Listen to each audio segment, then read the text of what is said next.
All right, boys. It's the final week of training right now. We're talking about day 32. Day 32 going into day 35. So this is the final week. If you guys checked out the last video, you guys can see that I clearly injured my back low key.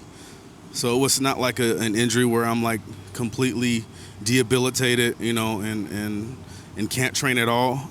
But it's more or less a minor strain in my lower back. So right now, during the final week, unfortunately, I can't complete the entire cycle, which I'm just kind of attributing that to an early taper, I guess I can call it, deload taper right before my final week of trying to 1 rep max. I'm taking a few days off, and I'm trying to just work on accessories and stuff for these next couple days.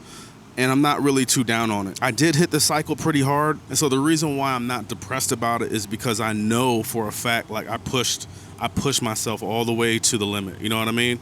And so, obviously, if you could continue all the way to the end, continue the process all the way to the end, I got the whole rep scheme and the whole program already laid out for you, and you guys could download the entire program down in the description.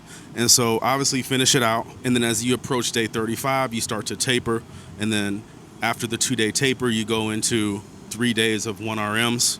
And so for you, just follow the template. But for me, I'm just keeping it real with you guys. That last set of 180 by 5 pretty much kind of took me out for the time being, like all lowercase.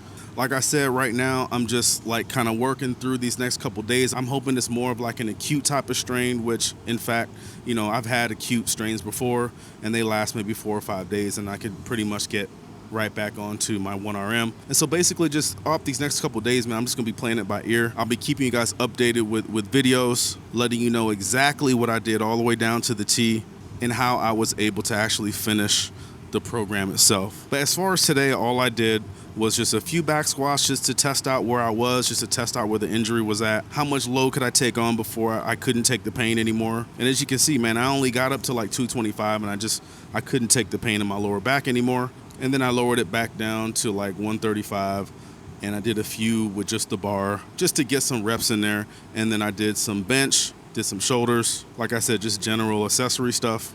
But just a quick update, letting you guys know what these final days look like going into the 1 RM phase. Slight detour on my end, but on y'all's end, it'll look exactly the same as, what I've been showing you guys for this entire time as far as the template goes. If you tried it out, man, let me know how you did. Let me know your process.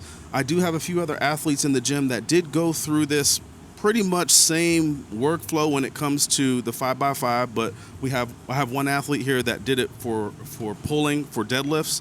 I have another athlete that's going to be hopping on the back squat one just like I did. I'll have some follow-up videos with those athletes kind of featured on some future videos. And so make sure you guys subscribe. Most of you guys watching ain't subscribed for whatever reason. I know life's busy and everything like that, but it does take time to make these videos, and I do appreciate you guys stopping by and checking me out. So I'll see you guys in the follow-up video.